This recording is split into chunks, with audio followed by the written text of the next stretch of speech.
All right, let's talk about something that's probably in your kitchen right now. Artificial sweeteners. I mean, they're everywhere, right? In our drinks, our snacks, even on the table at a cafe. But what if that healthy choice we're all making isn't actually so healthy for our brains? Yeah, some new research is popping up, and it's raising some pretty serious questions. You know exactly what I'm talking about. It's that diet soda you grab in the afternoon, the sugar-free yogurt for breakfast, that little pink or blue packet you stir into your coffee. For years, we've basically been told, hey, this is the smart, responsible choice. But what if that's not the whole story? Well, that's what we're going to dig into right now. Okay, so let's really get into it. Let's take a closer look at these sugar alternatives. I mean, what are they really? Why did they get so popular in the first place? And the big one, what is the latest science actually saying about what they do to us in the long run? First things first, you gotta understand the appeal, right? For decades, these sweeteners have been pitched as this kind of miracle solution, a modern fix for a super old problem. We all love sweet things, but we all know the downsides of actual sugar. And the big promise has always been pretty simple. Unlike regular sugar, these alternatives don't send your blood sugar on a wild roller coaster ride. No dramatic spikes. And because of that, they've become an absolute go-to for millions of people, especially anyone trying to manage diabetes. It's a really clear, really powerful benefit. And look, this wasn't just some marketing gimmick. You've got major regulatory bodies like the FDA giving a lot of these the green light.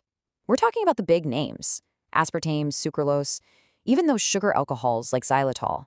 And when you get that official seal of approval, well, that builds a massive amount of public trust for sure. So the whole idea, the core promise, is super simple. All the sweetness, none of the guilt. You get that taste you're craving, but without the calories or that blood sugar roller coaster we talked about. And honestly, that's been the established wisdom for years. But what if there's a catch? And this is where the plot thickens. Seriously, recent research is, well, it's kind of throwing a wrench in the whole thing. It's suggesting a direct link, a connection between these very sweeteners and the health of our brains. Now, before you brush this off, we're not talking about some fringe report from a random website. This comes from Neurology, which is the official medical journal of the American Academy of Neurology. I mean, this is a big deal.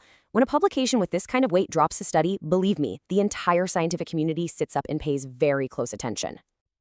And here it is, the bombshell.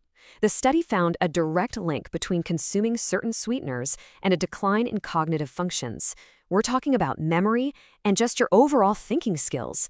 I mean, that is the kind of finding that just makes you stop in your tracks and rethink everything, right? And they didn't just leave it at that. They actually put a number on it. The study found that the drop in cognitive skills was equivalent to about 1.6 years of brain aging. Think about that for a second. That's a powerful and frankly pretty sobering number.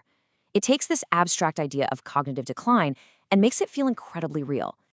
And it's important to know they were specific. This wasn't just some blanket warning about every single sweetener out there.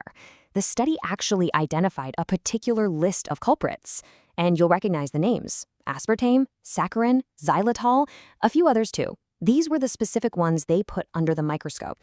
So you might be wondering, okay, who is behind all of this? Well, the senior author of this neurology study is Dr. Claudia Suamoto. And understanding who she is and what she does is really key to getting what these findings actually mean. See, Dr. Sumoto isn't just any researcher. She's a physician with an MD and a PhD.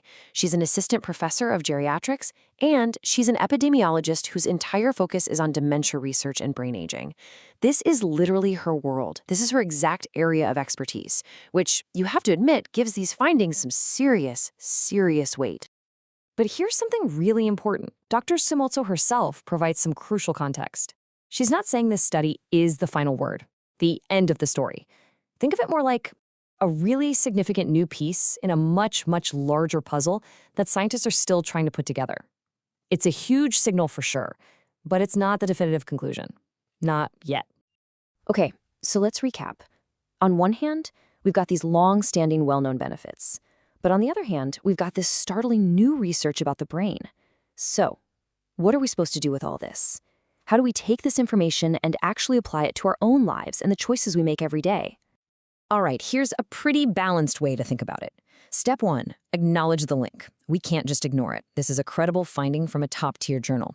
But step 2, and this is just as important, remember that it is a single study. That's not how science works. It builds a consensus over time from lots of different studies, not just one. Which leads to step 3, await further research. You can bet this finding is going to spark a ton of new investigation, and that's how we'll get a much clearer picture down the road. And really, that leaves all of us with a pretty big question, doesn't it? For these things we eat and drink every single day, how do we balance the clear, immediate benefits, like better blood sugar control, against these potential long-term risks that science is really just starting to uncover? There's no easy answer. It's a complex choice for sure. But now at least you have a much clearer idea of exactly what's at stake.